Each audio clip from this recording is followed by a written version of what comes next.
नमस्कार दोस्तों, कैसे हैं आप? आशा करता हूँ बहुत अच्छे और अपना अपने परिवार का बहुत अच्छे से ख्याल रख रहे हैं। आगे बढ़ने से पहले दोस्तों, अगर आपने मेरा चैनल अब तक सब्सक्राइब नहीं किया तो फिर क्या किया दोस्तों, जाइए ना इसी वक्त मेरे चैनल को सब्सक्राइब कीजिए ना, पैसा थोड़ी लगता है इस काम का।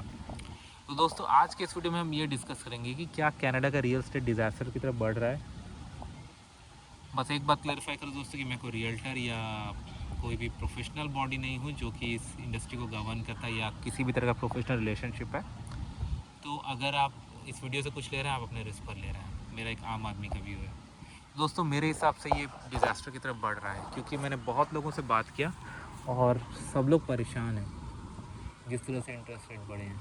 इवन जिन लोगों ने 2021-22 के में भी फिक्स रेट पे लॉक किया है काफ़ी लो रेट पर, वो भी परेशान है। जिनका वेरिएबल है वो तो टोटली परेशान है क्योंकि जिस तरह से ऊपर गया है इंटरेस्ट रेट। जो फिक्स के वो भी परेशान। उनकी परेशानी का कारण भी है कि आपने 5 ईयर 4 ईयर जो भी टर्म पे लॉक किया है वो तो अब ख़त्म होने वाली है ना कुछ दिन में, और कुछ सालों में या कुछ दिन में। और ऐसे में जब इंटरेस्ट रेट कंटिन्यूस बढ़ रहे हैं, आपके घर की वैल्यू गिर रही है, तो आपको क्या लगता है क्या होगा?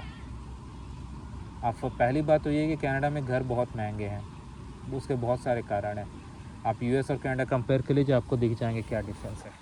तो आपने एक प्रॉपर्टी का करीब 5-6 टाइम्स पे किया है और अभी इंटरेस्ट रेट बढ़ गया है तो आपका पेमेंट का कैपेबिलिटी घट गया है। मान लो आज के डेट में आप $2000 दे रहे हो मॉर्गेज पेमेंट, अगर अगले मंथ आपको बोल दिया जाए आप 3500 3800 दीजिए, आपको कैसा लगेगा?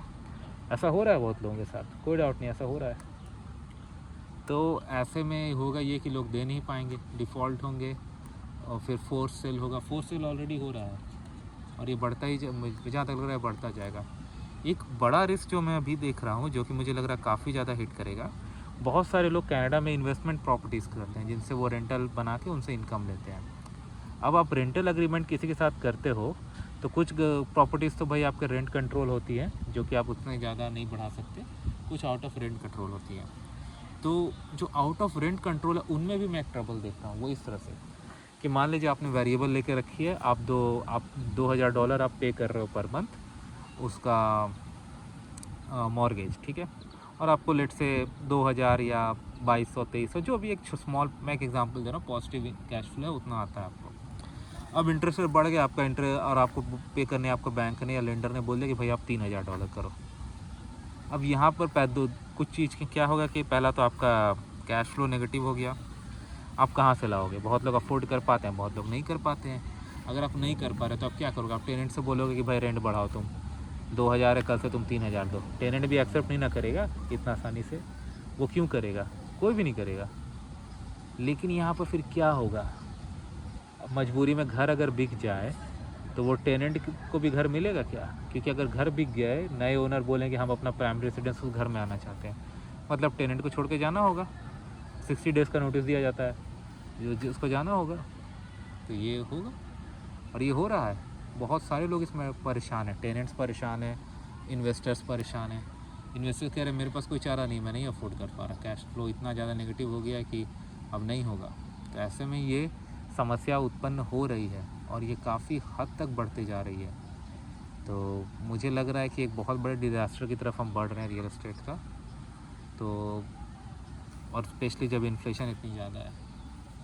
पहले तो मैंने वो देखा था कि फोर्स सेल वगैरह, बट अब इन्वेस्टर्स के साथ भी इस तरह की समस्या और ये नेगेटिव कैश फ्लो का, तो कोई भी इन्वेस्टर नेगेटिव कैश फ्लो क्यों चाहेगा और कितना दिन तक सस्टेन कर पाएगा? तो इन्हीं वजह से मुझे लग रहा है कि डिज़ास्टर की तरफ जाए, क्योंकि प्रीवियस अनाउंसमेंट के हिसाब से 2 बार और इंटरेस्ट रेट बढ़ाए जाएंगे। तो लोग तो डरे हुए हैं। ऐसा मैं यही कहूँगा दोस्तों कि अगर आपके पास मॉर्गेज है, फिक्स रेट या जो भी है, प्री पेमेंट कीजिए। ये प्री पेमेंट सीधा आपके प्रिंसिपल की तरफ जाता है और जो आपका इंटरेस्ट है वो हमेशा प्रिंसिपल पे कैलकुलेट होता है। तो अब जितना ज़्यादा प्री पेमेंट दोगे उतना ज़्यादा आप प्रिंसिपल पे कर रहे हो 0% पर, और वो आपके आने वाले पेमेंट्स पे भी रिफ्लेक्ट करेगा क्योंकि उसमें आपका इंटरेस्ट कंपोनेंट कम होता चला जाएगा।